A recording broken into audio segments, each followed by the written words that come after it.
Boa tarde a vocês, internautas, que curte, que está inscrito no meu canal da guitarra baiana, né?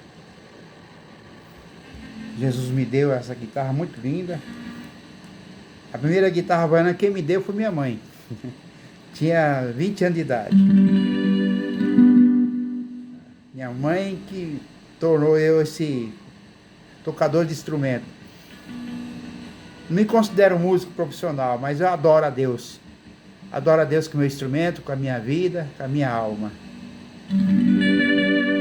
Se inscreva no meu canal, tem afinações, fala sobre duetos de guitarra baiana, fala os acordes, acompanhamentos, como fazer duetos. Que Deus te abençoe, que esse hino possa falar poderosamente na sua alma.